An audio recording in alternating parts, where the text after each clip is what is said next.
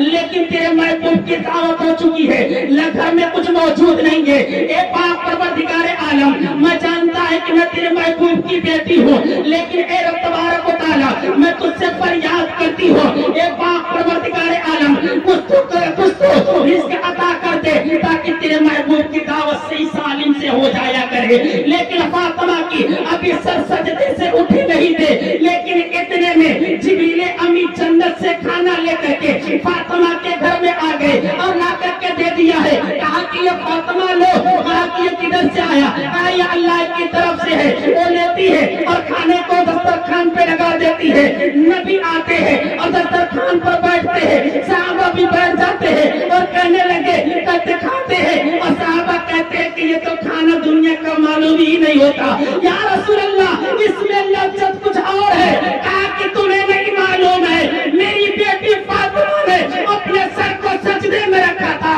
اللہ نے جنت سے کھانا بھیج دیا ہے، سبحان اللہ سبحان اللہ، واہ اللہ تبارک و تعالیٰ نے جب جنت سے کھانا بھیج دیا ہے، لیکن جب محبوب نے کھا لیا جب چلنے لگے، لیکن اتنے میں علی جاتے ہیں اور جانے کے بعد فاطمہ سے فرماتے ہیں فاطمہ بتا تو صحیح، علی جب نبی جب چلے تھے عثمان غنی کے گھر سے، عثمان غنی نے ہر ایک قدم کے بدلے میں ایک غلام آزاد کیا تھا، آج مصطفیٰ جا رہے ہیں، بتا ان کے قدم کے بدلے میں کس طرح سے غلام آزاد کروں، فاطمہ نے کہا کہ یہ نہ سوچو کہ عثمان غنی نے نبی کے چلنے پر ایک قدم پر ایک غلام آزاد کیا تھا، قسم خدا کی فاطمہ نے اسی وقت اللہ کی بارگاہ میں ہاتھ کو اٹھا دیا اور کہا کہ اے رب تبارک و تعالی نبی کے قدم جتنے چل کر کے فاطمہ کے گھر میں آئے ہیں ان کے ہر ایک قدم کے بدلے میں اے پاک پروردگار عالم ان کے گناہگار امت کو 1000 کو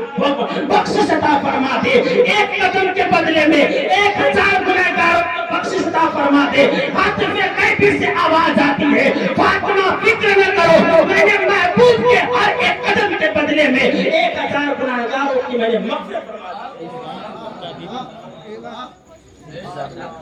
ہر ایک قدم کے بدلے میں میں نے گناہگاروں کی مغفرت فرما دی۔ او علی المرتضی وہ شیر خدا، لیکن جب رن میں جائے تو قافلوں کا کلیجہ جس طرح سے چھلنی ہو جائے انہیں دیکھ کر، ان کے روب و دبدبا سے کیسوں کی اسرا دہل جایا ہے، اگر علی اپنی ذوالفقار حیدری لے کر کے ظالموں کے نرکے میں آ جائے تو ظالم اپنا راستہ تبدیل کر دیا کرے۔ خیبر کا دروازہ کھول کے اس کا واقعہ کس نے نہیں سنا ہوگا، خیبر کو دروازے کو حضرت علی نے ایک ہاتھ سے پکڑ کر کے اٹھا کر کے پھینک دیا تھا، ایک ہاتھ سے اٹھا کر کے پھینکا، اور اتنی طاقت اللہ کے رسول کے اس صحابی میں اللہ نے عطا کر دیا تھا۔ پوچھا گیا کہ علی یہ بتاؤ تو صحیح کہ تمہیں طاقت آتی کہاں سے ہے؟ کہا کہ جب میں ہدایت کے لیے کوئی کام کیا کرتا ہوں نا تو اللہ مجھے طاقت عطا کر دیا کرتا ہے، اللہ کے لیے کوئی کام کرتا ہوں، آج دنیا والا دنیا کے لیے کام کرتا ہے، آخرت کے لیے کام ہی کہاں کرتا؟ اگر جو اس نے اس کا نفس کیا، اگر اچھا جانا تو اسے قتل کرنے پر آمادہ ہو گیا۔ کوئی یہ نہیں سوچتا کہ ہم کو اللہ کی بارگاہ میں جا کر کے ہمیں اللہ کے سامنے کس طرح سے وہ دکھانا ہے۔ فاطمہ نے کو اللہ کے رسول نے وہ تصریح لیا تھا اور کہا تھا کہ اے فاطمہ سنو، اگر تم اپنے شوہر کو کبھی ناراض نہ کرنا، انہیں راضی رکھنا، کبھی ناراض نہ کرنا، انہیں راضی رکھنا۔ ایک مرتبہ مولا کائنات کچھ باتوں کے لیے حضرت فاطمہ سے بولنا بند کر دیا۔ حضرت فاطمہ پریشان ہو گئی، حضرت علی کے چکر کرنے لگی۔ جس طرح سے انسان خانے کعبہ میں جاتا ہے نا، خانے کعبہ کا طواف کرتا ہے، اس طرح سے انہوں نے چکر کرنا شروع کر دیا۔ ایک چکر نہیں، دو چکر نہیں، تین چکر نہیں، انہوں نے 70 چکر کیے، علی کو راضی کر لیا۔ علی کو راضی کرنے کے بعد نبی کی بارگاہ میں پہنچی، نبی نے پوچھا، کہا کہ اے فاطمہ روزانہ تم پہلے آ جایا کرتی ہو، آج تم کو آنے میں دیر کیسے ہو گئی؟ کہا کہ یا رسول اللہ صلی اللہ علیہ وسلم، علی کچھ بات کے لیے روٹھ گئے تھے۔ کہا کہ تو کیا تو نے انہیں منایا؟ کہا یا رسول اللہ میں منا کر کے آ گئی ہوں، میں انہیں راضی کر کے آ گئی ہوں۔ کہا کہ کس طرح سے تو نے راضی کیا؟ کہا یا رسول اللہ صلی اللہ علیہ وسلم، جب علی ناراض ہو گئے تھے، مجھ سے روٹھ گئے تھے، یا رسول اللہ میں علی کے گرد گھومنے لگی، چاروں طرف طواف کرنے لگی، ایک مرتبہ نہیں، دو مرتبہ نہیں، بلکہ انسان جب چاہتا ہے خانے کعبہ کا طواف کرنے کے لیے 7 چکر لگاتا ہے، اس کا رکن پورا ہو جایا کرتا ہے۔ لیکن فاطمہ کہتی ہے، کہتی یا رسول اللہ، میں نے اپنے شوہر کا 1 چکر نہیں لگائی ہوں، 2 چکر نہیں لگائی ہوں، 3 چکر نہیں لگائی، 7 چکر بھی نہیں، بلکہ 70 چکر لگا کر کے جب تک علی راضی نہیں ہو گئے، تب تک کہ علی یا رسول اللہ، تب تک کہ یہ فاطمہ کے قدم علی کے گھر سے باہر نہیں نکلے، علی کے گھر سے باہر نہیں نکلے۔ لیکن وہاں میری قوم کی مسلمان عورتوں ذرا سوچ تو صحیح، شوہر اگر سعودی ہے، یہ موبائل فون لے کر کے بازار کے گلیوں میں گھومتی پھرتی ہے، اگر شوہر پوچھ لیا تو کہاں ہے تو بولتی ہے گھر کے اندر۔ اتنی حرام خوریاں، ایک تو اپنے شوہر سے اجازت لے کر کے نہیں گئی، دوسری جھوٹ بولے۔ لیکن بتا تو صحیح، کس طرح سے تم خاتون جنت کی کنیز بن سکتی ہے؟ لیکن آج دنیا تلاش کر رہی ہے کہ ایک بار اللہ سے دعا کر رہی ہے، ایک پاک پروردگار عالم بھیج دے صلاح الدین ایوبی جیسی شخصیت کو، تاکہ جو فلسطین کے سرزمین پر مسلمان پریشان حال ہے، تاکہ انہیں اے رب تبارک و تعالی انہیں نجات مل جایا کرے۔ اور کس طرح سے مل سکتے ہیں؟ جب تو نے گود میں جب تیرا بچہ آتا ہے تو اس بچے کو تو لوریاں جو سناتی ہے، تو المصطفیٰ جان رحمت کی نعت نہیں سنایا کرتی ہے، بلکہ دنیا کے خرافات سنایا کرتی ہے۔ بتا تیرے گھر میں صلاح الدین ایوبی کیسے آ سکتا ہے، محمد بن قاسم کیسے آ سکتے ہیں؟ لیکن اگر تو اپنے شکم کو، اپنی گود کو سنبھال لے، قسم خدا کی جس نے گود کو سنبھالا ہے، جب ماؤں نے ان گود کو سنبھال کر رکھا ہے اور اپنے سجدوں میں طرف پیدا کیا ہے، تو اللہ تبارک و تعالیٰ نے اسی دنیا میں صلاح الدین ایوبی جیسے دیگر کو بھی پیدا کیا، اسی دنیا میں حضرت قاسم جیسے جنجاں کو اللہ تبارک و تعالیٰ نے دنیا میں بھیجا ہے۔ اس وجہ سے میری ماں اور بہنوں، اب تم سے گزارش کرنا چاہتا ہوں، تم اپنے شکم کو سنبھال لو، تم اپنے گود کو سنبھال لو، قسم خدا کی اللہ تبارک و تعالیٰ تیرے اس گود کو خالی نہیں رکھے گا، بلکہ جب تیرے شکم سے قطب الدین بختیار کاکی کو بھی پیدا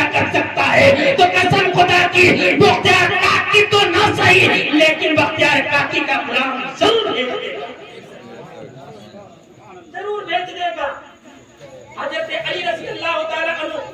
آخر مرحلہ سنتے چلیں. حضرت علی رضی اللہ تعالیٰ عنہ کا جب آپس میں جب فساد پیدا ہو گئے نا،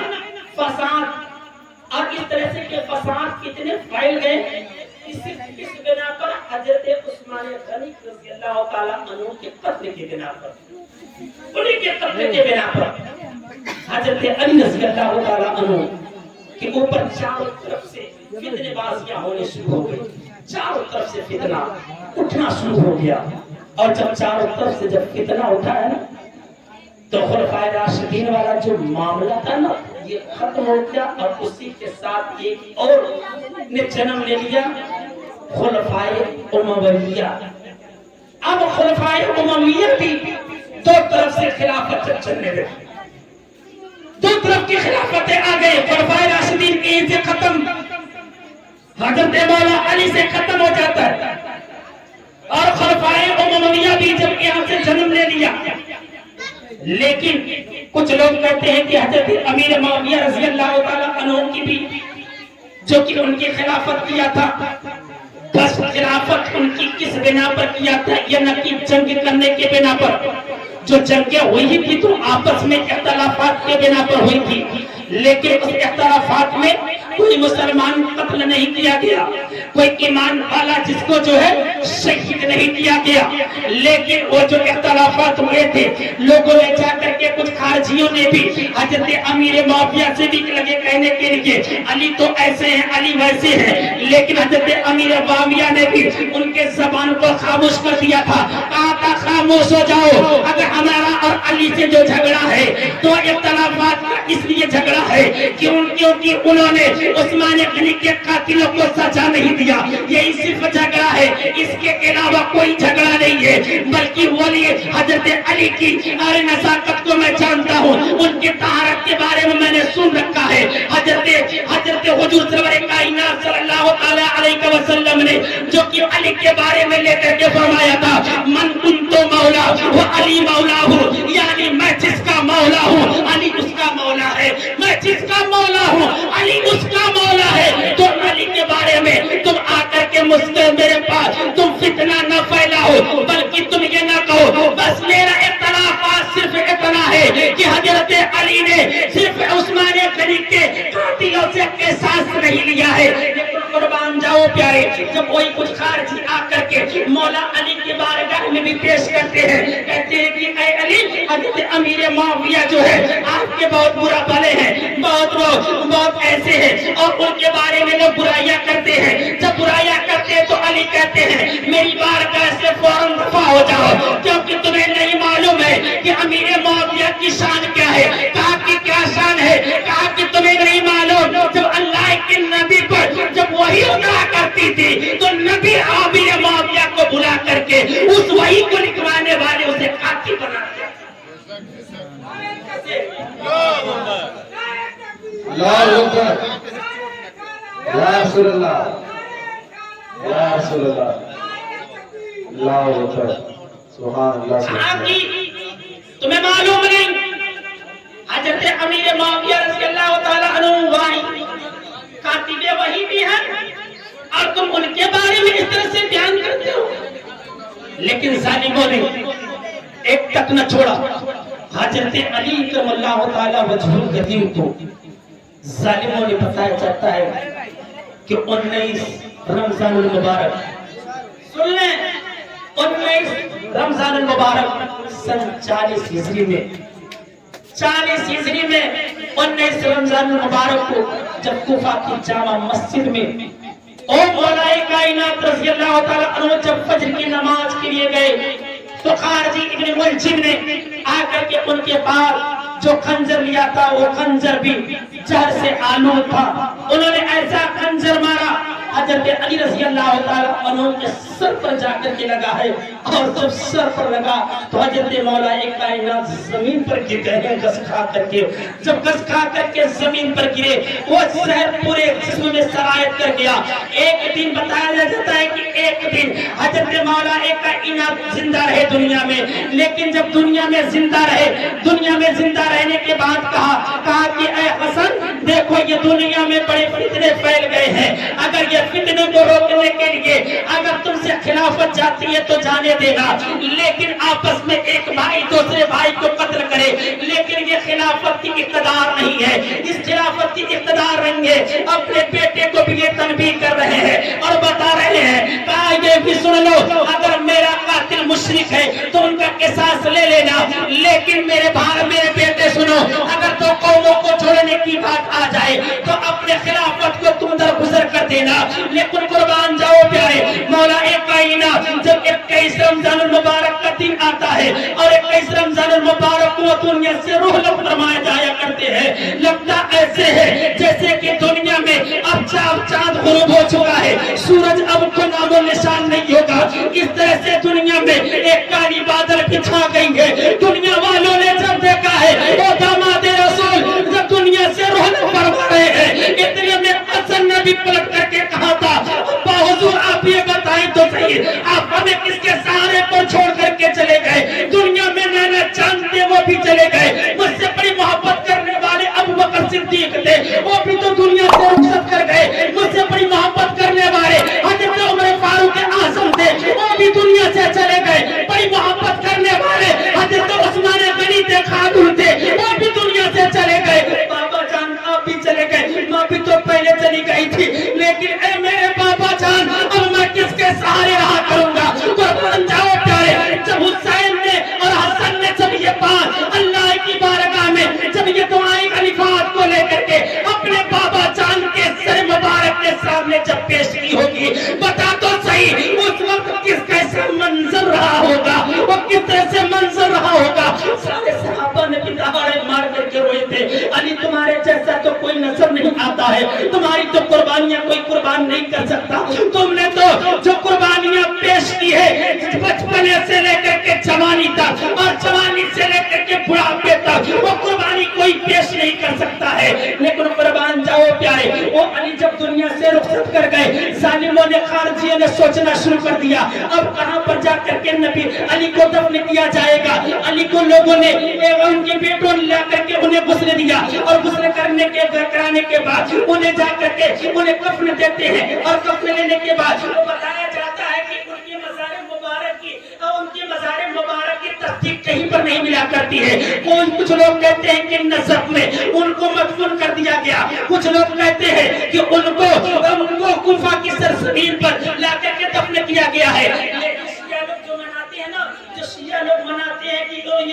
یوم وفات حضرت علی رضی اللہ تعالیٰ عنہ کی، وہ کہتے ہیں کہ افغانستان کے شہر میں آ کر کے حضرت علی کو دفن کیا گیا تھا، لیکن یہ جھوٹی روایت ہے اور جھوٹی روایت کو وہ لوگ تصدیق سمجھ کر کے مانا کرتے ہیں، لیکن اس کی صداقت کہیں ملا نہیں کرتی ہے کہ حضرت علی کو کہاں پر دفن کیا گیا ہے، بس اتنا سمجھو کہ اللہ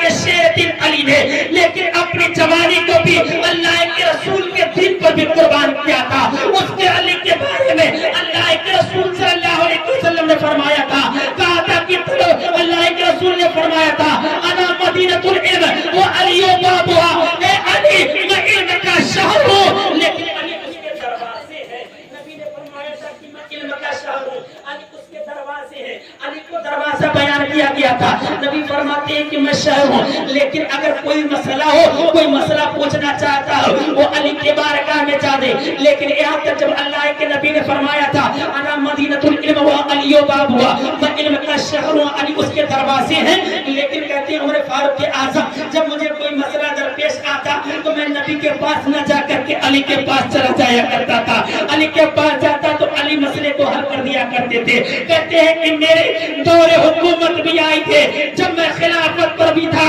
جب مجھ کو کوئی مسئلہ درپیش آ جاتا تو علی کو بلا کر کے مسئلے جب پوچھتا تو علی اسے حل علی اس کو حل کر دیا کرتے تھے۔ وہ علی رضی اللہ تعالیٰ عنہ نے اپنی جوانیوں کو قربان کیا، میرے نبی پاک صلی اللہ تعالیٰ علیہ وسلم کے دین کے خاطر سب کچھ قربان کیا، لیکن کبھی بھی اللہ کے رسول صلی اللہ تعالیٰ علیہ وسلم سے کبھی یہ نہیں فرمایا کہ یا رسول اللہ مجھے دولت کی طلب ہے، یا رسول اللہ مجھے دولت چاہیے، کبھی نہیں کہا یہاں تک کہ روایتوں میں کہ علی رضی اللہ تعالیٰ عنہ جب شادی کر کے گئے تو ان کے پاس گھر بھی موجود نہیں، گھر تک نہیں تھا، لیکن کبھی سوال نہیں کیا۔ ایک مرتبہ سوال کیا تھا حضرت فاطمہ نے نبی کی بارگاہ میں، ایک مرتبہ سوال کیا تھا نبی کی بارگاہ میں۔ حضرت فاطمہ تو سورا نے لوگوں نے کہا کہ مال غنیمت بہت آیا ہے مدینہ میں، اور تم جاؤ اپنے بابا جان سے ایک غلام مانگ لو، ایک لوڑی مانگ لو۔ اے فاطمہ، جب تم مسکیجے کو لے کر کے اپنے کندھے پر چلتی ہو تو تمہارے مسکیجے کے لے کر کے چلنے کے بنا پر تمہارے کندھے پر کھڈے پڑ گئے ہیں۔ اے فاطمہ، جا کر کے اپنے بابا جان سے ایک مانگ لو، ایک غلام مانگ لو۔ لیکن فاطمہ جب گئی تھی، جا کر کے عرض کرتی ہے، کہتی ہے بابا جان میں نے سنی ہے کہ یہاں مدینے میں بہت مال غنیمت آیا ہوا ہے۔ کہا کہ ہاں، کہا کہ یا رسول اللہ صلی اللہ تعالیٰ علیہ وسلم مجھے ایک غلام دے دے، یہ میرے ہاتھ کے چھالے دیکھ لیں۔ اللہ کے نبی نے جب دیکھا ہے، قربان جاؤ پیارے، آپ دنیا کا انسان جب اپنی بیٹیوں کو دیکھتا ہے کہ اس کی بیٹی مصیبت میں ہے تو باپ کی آنکھوں سے آنسو آ جایا کرتے ہیں۔ اس نبی آخر الزمان نے جب اپنی بیٹی کے ہاتھ کو جب دیکھا تھا، لیکن اس کے ہاتھوں میں جب چھالے تھے تو نبی کی آنکھیں بھی اشکبار ہو گئی تھی، وہ سید الانبیاء کی آنکھیں اشکبار ہو گئی۔ لیکن اللہ کے نبی نے رو کر کے کہا تھا کہ بیٹی اگر تم غلام مانگنے کے لیے آئی ہو، بتا غلام سے زیادہ اذیت تجھے نہ دوں۔ لیکن فاطمہ نے عرض کیا تھا یا رسول اللہ اگر غلام سے بھی کوئی عزیز ہے، یا رسول اللہ آپ مجھے اسے عنایت فرما دیجئے۔ اللہ کے نبی نے فرمایا کہا کہ بیٹی تم گھر چلی جاؤ اور جب نماز فرض پڑھنا، اور نماز فرض پڑھنے کے بعد اور 33 بار سبحان اللہ کہنا، 33 بار الحمدللہ کہنا، 34 بار اللہ اکبر کہنا۔ اگر اتنا تم کرو گے نماز فرض کے بعد، اللہ تبارک و تعالیٰ تمہیں غلام سے کہیں بہتر ثواب عطا کیا کرے گا، ثواب عنایت کرے گا۔ لیکن قربان جاؤ پیارے، وہ فاطمہ الزہرا نے کہا کہ بابا اب مجھے غلام کی ضرورت نہیں ہے، لیکن یہ وظیفہ تو مل گیا ہے۔ لیکن اسی فاطمہ نے عرض کیا تھا، کہا تھا بابا اگر غلام نہ ملا تو نہ صحیح، لیکن کوئی کپڑا ہو چھوٹا تو آپ دے دیجئے۔ کہا کہ بیٹی ہو کس لیے؟ کہا کہ میرے ابا حضور آپ فاطمہ کے چادر تطہیر کو دیکھ لیجئے، فاطمہ کے چادر میں کتنے بھی سوراخ ہیں، لیکن جب نبی نے جب دیکھا ہے اسی فاطمہ الزہرا کے چادر تطہیر کو، دیکھا ہے کہ اس چادر تطہیر پر 16 پابند ہے اور ایک جگہ اور پھٹا ہوا ہے۔ فاطمہ نے عرض کیا ابا حضور گھر میں کوئی پرانا کپڑا نہیں ہے جسے پھاڑ کر کے فاطمہ اس کو سوراخ کو بند کر سکے، لیکن ابا حضور آپ کے گھر میں اگر کوئی کپڑا پڑا ہو تو آپ دے دیجئے۔ اللہ کے رسول نے فرمایا کہا کہ بیٹی کپڑا تو نہیں موجود ہے، لیکن استبل میں چمڑا پڑا ہوا ہے، اس چمڑے کو جا کر کے لے لو اور جا کر کے اس کے اپنا پیبند بنا لو۔ اور فاطمہ جاتی ہے گھر کے اندر اور جا کر کے چمڑے کو لیتی ہے اور لے کر کے گھر جاتی ہے، جو پھٹا ہوا تھا ان کا لباس، اور لا کر کے اس چمڑے سے پیبند لگاتی ہے۔ لیکن میری ماں اور بہنوں پیغام لے کر کے جاؤ، آج تمہیں شادیوں میں بھی جوڑے چاہیے، آج تمہیں عید پر ایک جوڑے نہیں 2 جوڑے چاہیے، 3 جوڑے چاہیے۔ اگر جہاں کوئی کسی چیز کی فنکشن آ جائے وہاں پر بھی تمہیں جوڑے چاہیے۔ لیکن انہوں نے کبھی مطالبہ نہیں کیا، علی سے کبھی مطالبہ نہیں کیا۔ لیکن قربان جاؤ پیارے، وہ فاطمہ الزہرا کے اس چادر تطہیر پر، لیکن جن کے چادر میں 16 ٹکڑے لیکن کپڑے کے لگے ہو اور ایک ٹکڑا جو ہے چمڑے کا لگا ہو، لیکن فاطمہ اس کپڑے کو دیکھ کر کے تبھی شکر ادا کرتی ہے۔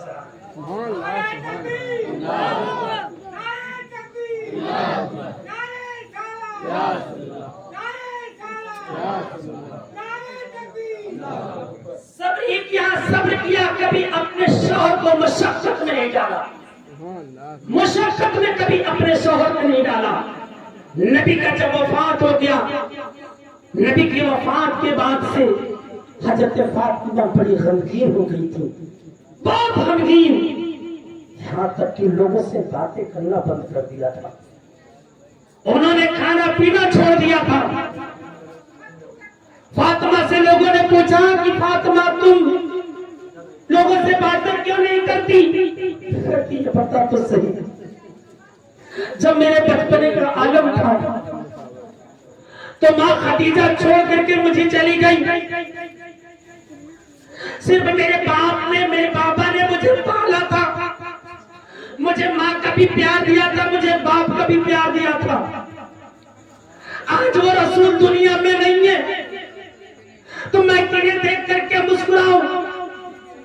میرے چہرے پر تبسم کیسے آ سکتی ہے؟ کہتے ہیں کہ وہ فاطمہ نبی کے حیات طیبہ جب وہ چلی گئی تو اس کے بعد سے 6 ماہ تک زندہ رہی. 6 ماہ زندہ رہنے کے بعد اور بھی جب آخری لمحہ آ گیا تو انہوں نے بھی اپنے بیٹے حسنین کو بلا کر کے اور غسل دیا ہے، تیار کیا ہے. اور اس روز لگی مسکرانے کے لیے. آخری بات میں بیان کر رہا ہوں، لگی مسکرانے کے لیے. علی آئے گھر میں. فاطمہ نے کہا کہ علی آپ یہ بتاؤ تو صحیح کہ کیا آپ مجھ سے راضی ہیں؟ انہوں نے کہا کہ فاطمہ میں تم سے ہمیشہ راضی رہا، آج بھی راضی ہوں، لیکن اے فاطمہ 6 ماہ سے میں نے تجھے کبھی مسکراتے ہوئے نہیں دیکھا، لیکن آج تم مسکرا رہی ہو. ماجرا کیا ہے؟ کیا ماجرا ہے کہ آج تم مسکرا رہی ہو؟ فاطمہ نے عرض کیا، کہا کہ میرے شوہر نامدار آج کی رات میرے بابا آئے تھے خواب میں، اور جب میرے بابا خواب میں آئے تھے تو مجھ سے کہہ کر کے چلے گئے کہ فاطمہ سحری تم اپنے گھر پر کرو گی لیکن افطار میرے ساتھ کرو گی. سبحان اللہ سبحان اللہ. افطار میرے ساتھ کرو گی. لیکن اے میرے علی اگر آپ راضی ہیں، مجھ سے کوئی خطا سرزد ہو گئی ہو دنیا میں تو آپ مجھے معاف کر دیجئے گا. علی نے فاطمہ کو پکڑ کر کے خوب رویا، کہا کہ فاطمہ تیری شادی جب ہوئی تھی تو مجھ کو مبارکباد دینے کے لیے دنیا کا مالدار نہیں آیا تھا، دنیا کا زمیندار نہیں آیا تھا. مجھ کو شادی کی مبارکباد دینے کے لیے اللہ کے فرشتے آئے تھے، اللہ کے فرشتے آئے تھے. اے فاطمہ اگر تو یہاں سے چلی گئی تو بتا تو صحیح حسنین کریمین کو کون دیکھ ریکھ کرے گا؟ کون دیکھے گا؟ فاطمہ نے عرض کیا، کہا کہ میرے شوہر نامدار اب حسنین کریمین کی ذمہ داری میری نہیں، اب تو یہ رب کی ذمہ داری ہو گئی ہے. رب کی ذمہ داری، یہ حسنین کریمین کو میرا رب انہیں پروان چاہے گا. او فاطمہ کی آخری لمحات آ گئے. فاطمہ نے آخری وصیت فرمائی، کہا کہ میرے شوہر نامدار اگر میں دنیا سے رخصت ہو جاؤں تو میرے جنازے کو، میرے جسم کے غسل کو کوئی اور نہ دے بلکہ آپ دینا. غسل کوئی اور نہ دے، آپ دینا. اور میرے جنازے کو کندھوں پر لے کر کے جب چلنا تو دن کے اجالے میں نہیں بلکہ رات کی تاریکی میں، رات کی تاریکی میں. لیکن ایک زمیندار کا اگر کوئی گھر کا اگر دنیا سے چلا جاتا ہے تو انہیں پورے علاقے میں شور برپا پیدا کرا دیا جاتا ہے، اعلان کرا دیا جاتا ہے کہ فلاں زمیندار صاحب دنیا سے چلے گئے. ان کی نماز جنازہ اگر جمعے کے دن انتقال ہوا ہے تو جمعے کو نہیں ہوگی، سنیچر کو نہیں ہوگی، اتوار کو کیا جائے گا، تاکہ پورے جمع زوار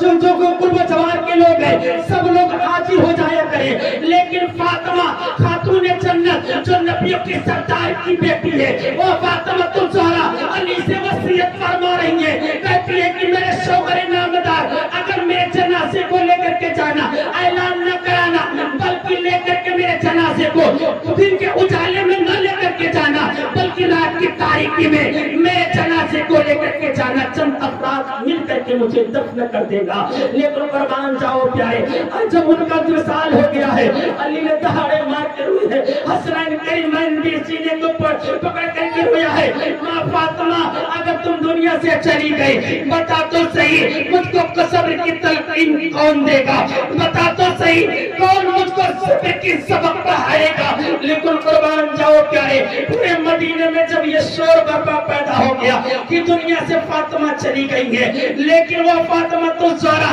رات کی تاریکیوں میں حضرت مولا کائنات نے انہیں تدفین کیا ہے، اور تدفین کرنے کے بعد جب چلے گئے اور صبح کی سفیدی نمودار ہوئی، صحابہ نے پوچھا، کہا کہ اے علی یہ بتاؤ تو صحیح، اگر فاطمہ کا انتقال ہو گیا تو نے مجھے کیوں نہیں بتایا؟ کہا کہ یہ میرے فاطمہ کی آخری وصیت تھی کہ میں اعلان نہ کراؤں، میں نے رات کی تاریکی میں نے فاطمہ کو تدفین کر دیا ہے، میں نے انہیں دفن کر دیا ہے، لیکن قربان جاؤ پیارے، وہ فاطمہ الزہرا جو دنیا سے چلی گئی، لیکن ان کی مثل و مثال دنیا میں کوئی نہیں ملے گی، جن کی ان کی پاکیزگی کا عالم جو کہ خود قرآن بھی پڑھتا ہو، لیکن وہ پاکی ایک ایسی پاک خاتون تھی، لیکن نبی آخر الزمان کی بارگاہ میں جب دست دراز ہوئی تھی اور کہا تھا کہ مصطفیٰ جان رحمت آپ اپنے سر مبارک کو اٹھا لیجئے، نبی نے فرمایا تھا کہ فاطمہ، نبی کا سر اس وقت تک نہیں اٹھے گا جب تک کہ اللہ ہر ایک امتی کو معاف نہیں کر دے گا، لیکن اسی فاطمہ نے عرض کیا تھا، یا رسول اللہ اگر آپ اپنی امت کو بخشوانا چاہتے ہیں بتائیں اللہ کیا فرماتا ہے؟ نبی نے فرمایا تھا، کہا تھا کہ بیٹی میرا سر سجدے میں ہے، اللہ آدھی امتیوں کی بخشش کرنے کے لیے راضی ہو گیا ہے، تھوڑی دیر تک اور ٹھہر جا، لیکن اسی فاطمہ نے عرض کیا، کہا کہ ابا حضور آپ اپنے سر مبارک اٹھا لیجئے، اگر آدھی امت باقی رہ جائے گی، فاطمہ اپنے آنچل کو بچھا دے گی، اپنے آپ کے آدھی امت گنہگار کو اپنے آنچل میں چھپا لیا۔ وہ فاطمہ کی شان تھی، وہ فاطمہ کی شان تھی، وہ علی کرم اللہ تعالی حضور کریم کی شان رہی ہے، لیکن بتا تو صحیح، جب جڑ ایسا مضبوط ہو تو اس کی ٹہنی کتنی مضبوط ہوگی؟ بتا، جن کے والدین اتنے پاکیزہ ہو، یہ بتایا گیا نا کہ اگر پاک کو پاک ملا کرتا ہے، پاک کو پاک ملتا ہے، لیکن یہ دوسروں جن کے والدین جب اتنے پاک ہوں گے تو بیٹا بھی پاک ہوگا۔ بے شک بے شک، یہ کہہ لینے دیا جائے اگر باپ نمازی ہے تو بیٹا نمازی، بے شک ساس نمازی ہے تو بہو نمازی، بے شک، ماں نمازی ہے تو بیٹی نمازی، لیکن باپ نماز نہیں پڑھتا تو یہ امید نہ رکھ کہ میرا بیٹا نمازی ہوگا، باپ نماز نہیں پڑھتا تو یہ امید مت رکھ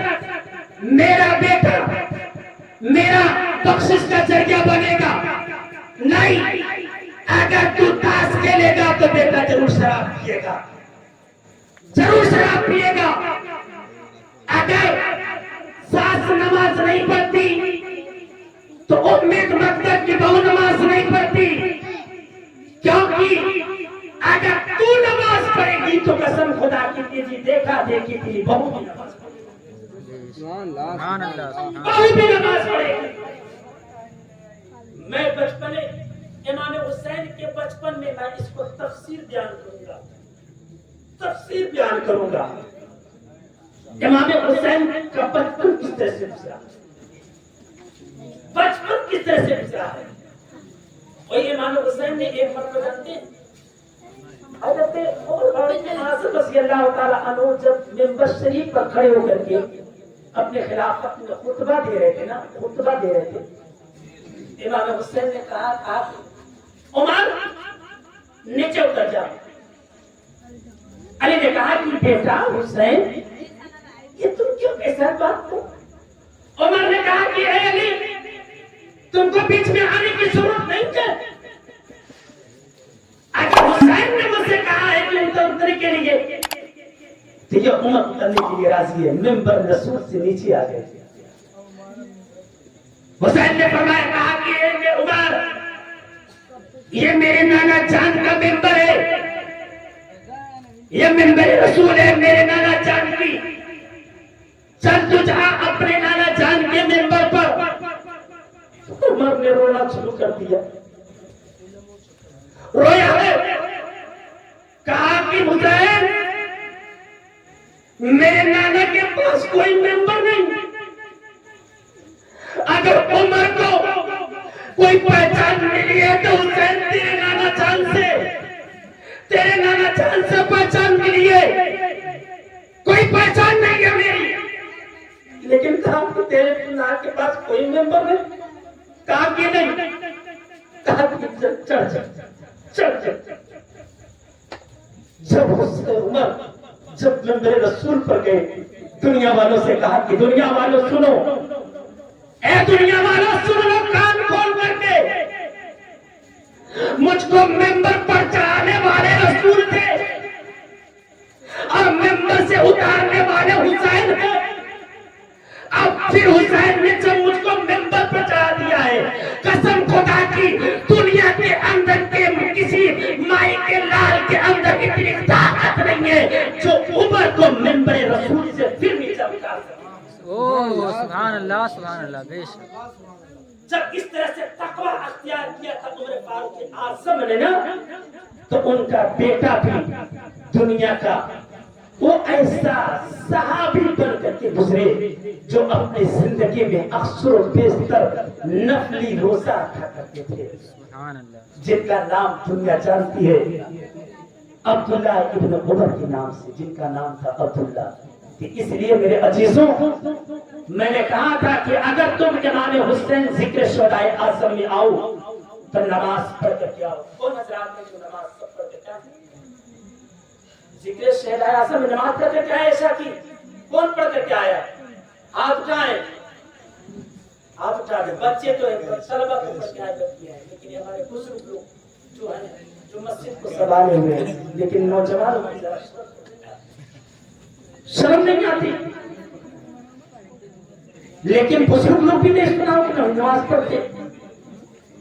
لیکن میرے ماں اور بہنوں تم بھی سنو، اگر آنا ذکر شہید اعظم تھے تو نماز پڑھ کر کے آنا سننے کے لیے، تاکہ سننے کی تاثیر بدل جایا کرے، بے شک ہے نا؟ پڑھ کر آئیں گے تو انشاءاللہ آپ اٹھا کر کے بولو انشاءاللہ، تو چار لوگ پڑھ کر آئیں گے، سبھی لوگ اٹھائیں، حسینی ہو تو سبھی اٹھاؤ اور کہو انشاءاللہ، انشاءاللہ ہم نماز پڑھ کر کے آئیں گے اور آئیں گے نماز پڑھ کر کے اور ذکر شہدائے اعظم میں۔ لیکن ہم یہ پیغام دیں گے کہ کربلا کی سرزمین پر مولا حسین نے نماز بچائی تھی، ہم ذکر شہدائے اعظم میں آئیں گے تو نماز پڑھ کر کے آئیں گے۔ اللہ سے دعا ہے کہ اللہ تبارک و تعالی ہمیں اور آپ کو اہدنا صراط المستقیم پر گامزن عطا فرمائے۔ توبہ استغفر اللہ ربی من کل ذنب وتوب الیہ وما علینا الا البلاغ وآخر دعوانا ان الحمد للہ رب العالمین۔ آداب مصطفیٰ میں نبوت کھڑی رہی، دروازے علی پر ولایت کھڑی رہی، اور سجدے میں رسول تو پشت پر حسین بیٹھے رہے، حسین تو عبادت کرتے